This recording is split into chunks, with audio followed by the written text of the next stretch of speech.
You wake up in the morning and you wanna have a talk show, so you film one in your bedroom and you call it Up Late Live.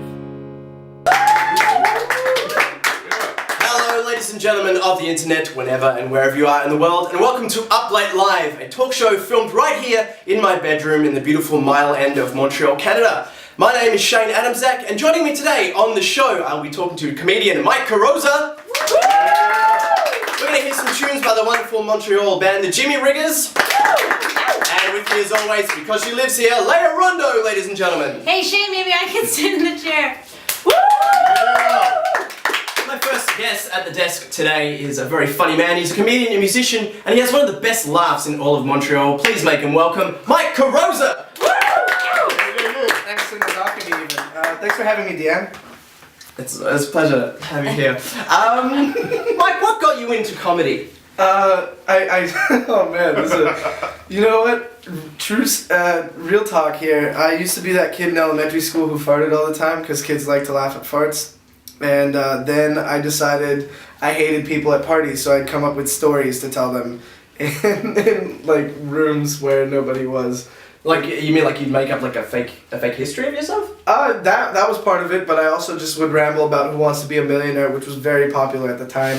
When I started making jokes at people, it just ended up being like, because there was this woman on Who Wants to Be a Millionaire who fucked up the first question, and it was like, what's bigger, the moon, an elephant, a giraffe, a rat? And she went with elephant rather than moon. That's wrong. It's very wrong, and so I developed a bit out of that, and at the time I didn't know it was a bit, I just thought it was something that I could amuse people with at parties if they were bored at the party, and I was fulfilling a promise, essentially, by being there. Sorry, people who invite me to parties. I'm actually going to put a list of people on the screen right now who you've betrayed. So this is if your name's on this list. I apologize, yeah. What can I say?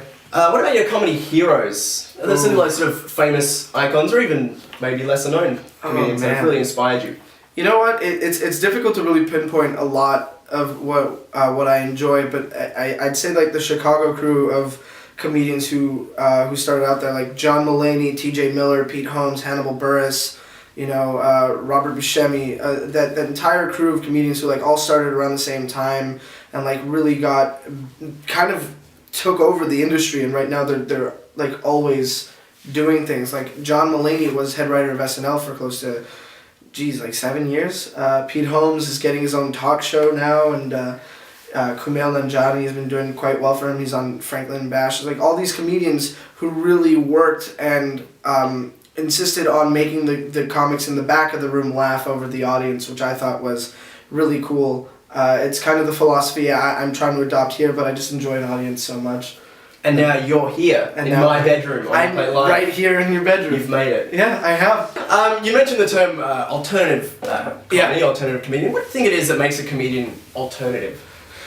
I don't know. I just like ascribing to it. It allows me to go weird. I don't feel like I'm pigeonholed in subjects. For instance, I don't feel like I have to talk about the world, or I have to talk about you know what I mean by like the politics of the world. I don't feel like I have to talk about relationship stuff. I don't feel like I have to talk about anything. I just go for what I feel like. I mean, I get to couch my jokes in narratives and characters, which is a characteristic of alternative comedy. There's also a lot of references that are being made to other works and allusions, and that's like a big part of my writing lately has been alluding to something that I think is ridiculous and then blowing it way out of proportion.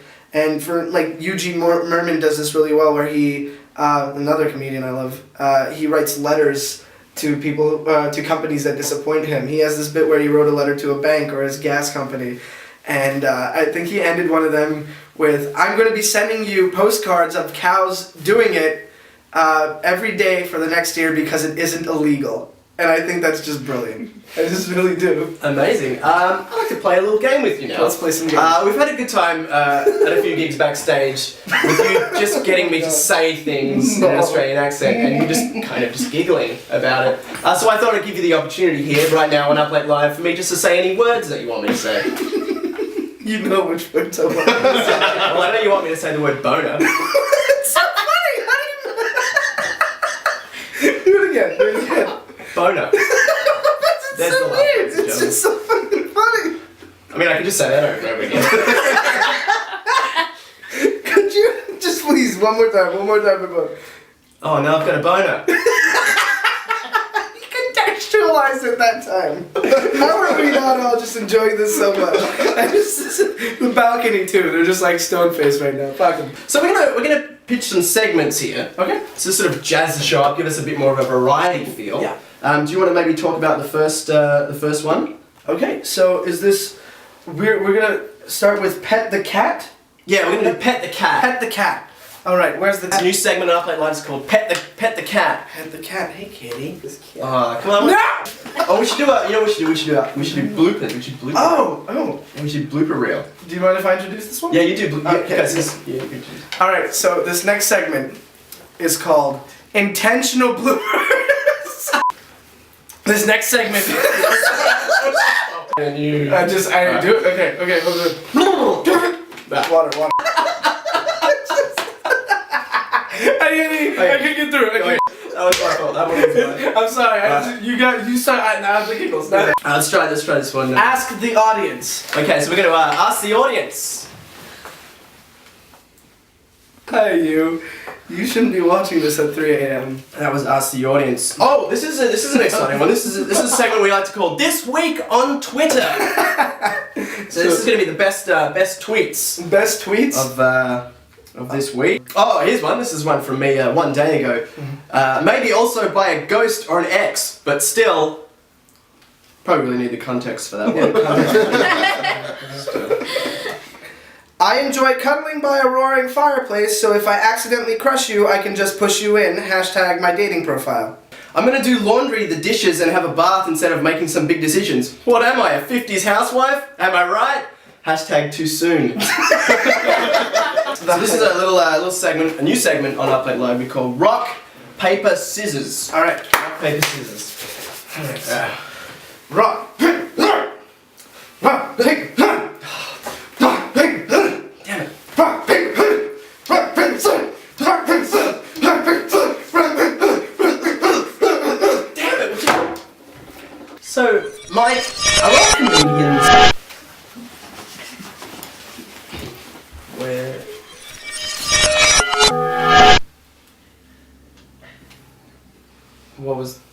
What just happened? Ghosts? We're gonna be right back after this. You're watching Up Late Live. Take a look behind the filth and the fury Hey, I'm not ready. Go away. of the Sex Pistols. You know, people think just because he's destructive and he's in a punk band that Sydney's not an intelligent person, but once you really get to know him, Johnny,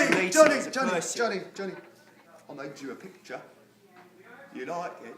Yes, that's very good, Sydney. Do you want a soda? No, I'm trying to cut down. It's bad for you. Lots of teeth. Sid, cook me a hit. Oh no. You've got to be kidding me. I went to art school. Yes, you did. It's very good. Thank you. Can you cut it, please? I said cut it! Besides the music, Tuesdays at 9. Just thinking about thinking. I'm here, we're back on Up Late Live, and we're here in bed with Mike Carrozza. Mike, are you ready for some rapid fire questions from the people out there in internet land? Never. Good. Question number one. This is from Al on Twitter. Why don't people hug me anymore? I just hugged you. It's a sensitive soul. Ross from Facebook wants to know, why can't we all just move forward when the lights turn green? Because you have to learn to appreciate the small moments in life and really look at that green. It's wonderful. Nice. Another one from Al on Twitter. Should I, meaning me, Shane, should I eat Lea's cat? No, you should take Lea's cat out for dinner though. Yeah. Yeah. Nice. Excuse me, sorry. You forgot this last week? My jacket. Yeah, stay out of my fucking segment. And finally, Peanut on Facebook wants to know, why is there a C between Adam and Zach in my last name?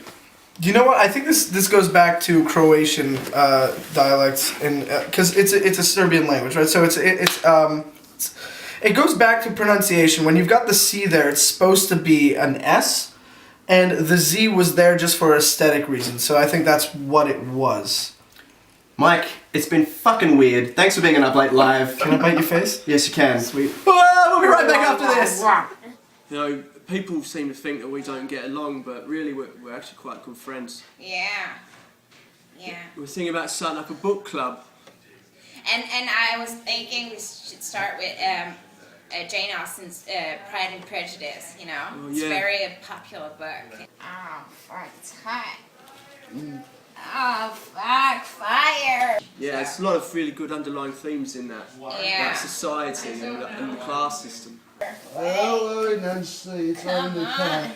Come on! And so I might have been, but for you, dearest, loveliest Elizabeth. Besides the music, Tuesdays at 9. It's good. Yeah, it's really good. Yeah. What did that mean to you, Sid?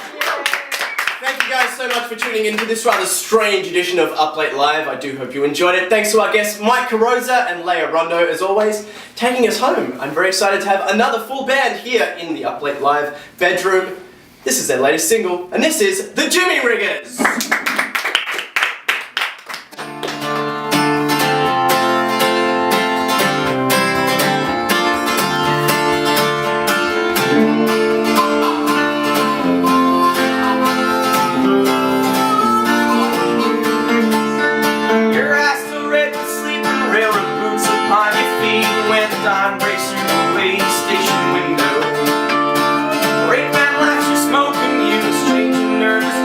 Take another rolling start and it gets 16 years of hauling freight without a single break. You need a man to take the weight for granted. The drink toss thoughts at home where she's waiting all alone for 16 years. She's taking what she's handed. Now you're staring up the line, wondering will she still be mine? Cause long and I stick ditches in your mind. Your body's worn and your mind's unsettled. You put the weight down on the dead man's pedal.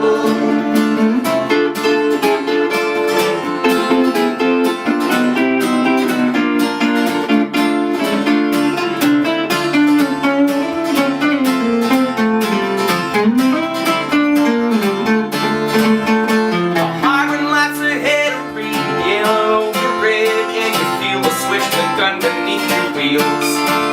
Though the needles at the end can't feel the engine digging in, pulling 13,000 tons of rolling steel.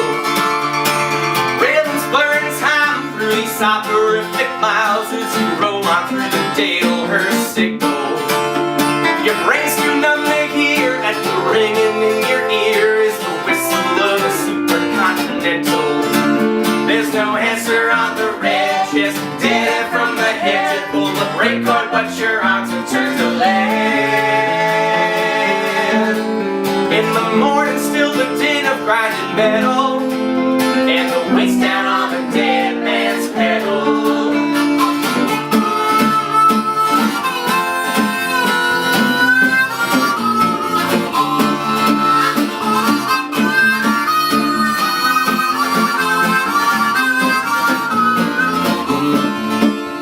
Above the smoking noise, the wreckage turn like toys. The birds sing sweetly in the mountain air. This runaway train is like the blood inside your veins, and another question left to linger there. Now you're staring up the line, straight into the fire. Is the devil playing tricks with your mind? If you wanna ride the rails, don't test your metal.